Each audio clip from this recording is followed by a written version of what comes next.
Okay, let's be honest with ourselves. We've always seen that really shiny thing, right? And then when you get it, it just end up being so bad. Like, oh, yes, I finally got it. And then when you use it or you play with it, it just spoils. Or like a bubble, right? The bubble is so jello-y and shiny. It stands out and you want to touch it, but when you touch it, it pops. So that's what I want to talk about today. A bubble. Let me give you an example of what a bubble is, okay? Let's put the real estate industry or China as an example. You know, they are facing a very bad crisis right now, right? Yes, they are. So, how is it a bubble? Well, I think it used to be a bubble, but I'm taking this as an example.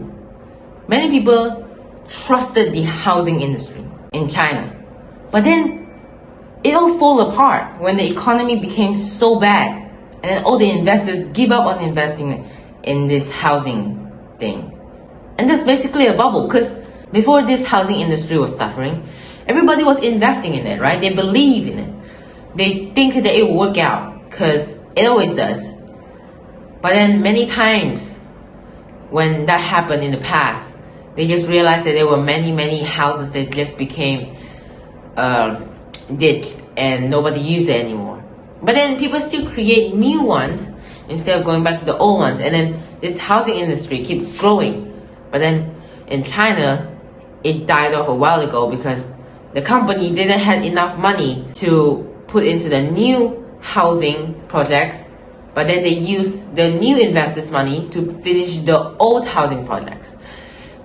Well, that concluded in a very bad result, and basically a lot of people suffered from that, of course, and then their housing, they died off. It was really bad for China, that is. Well, this video is a video where I made because I just clarified my understanding of what a bubble is.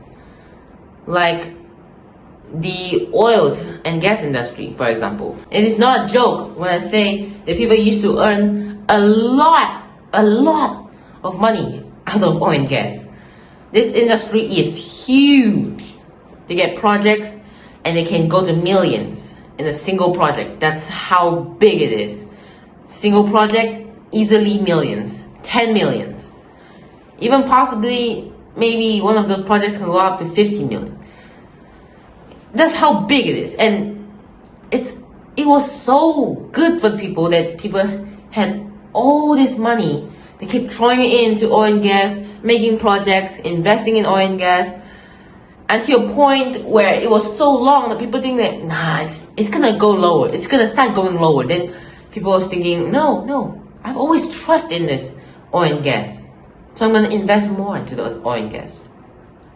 Right? And then, let's call it that is part one, okay? And then, they keep investing in oil and gas. And what happens? It still goes up. Because there's always those people that has high cautions, like, nah, I don't think it's sustain that long. And then they have like really strong self-defensive feeling and uncertainty about a lot of things. They'll have people like this. And this part two, right? Part two. Things are actually just too good to be true. Like, nobody is having a problem spending money right now. They have having such a good life. It doesn't seem like it's right? And more people start to back out. But then it still goes up. Then also people come back in because it goes up, right? And then this is when the bubble effect comes in. And the part three, where people are like actually kind of doubtful, because like this is actually the third phase, for example. It's been like 15 years and 15 years maybe too long, maybe like 10 years. It's been 10 years since this thing has happened. Can this really keep going up forever? Like, is it even possible?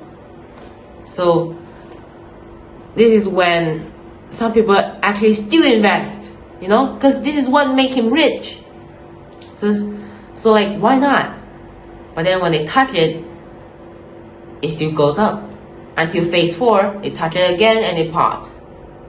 It's like basically eventually when it pops. But then like, it is also,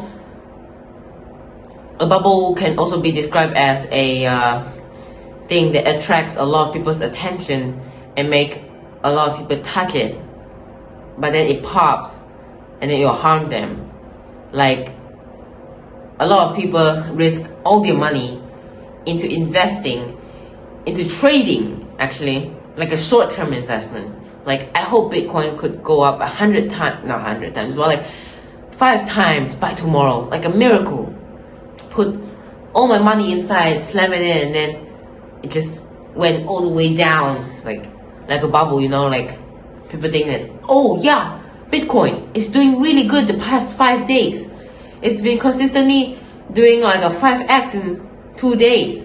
I hope it does 2.5x in like the next day, but then put it in and it becomes like divided by 10 maybe. I don't know, like it's bubble is basically a really bad thing.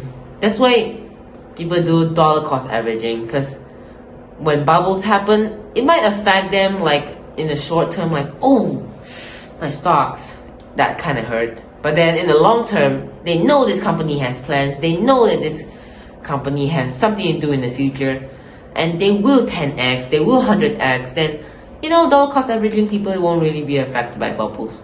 They will, but like, not too much. Well, anyways, that's what I understand about bubbles.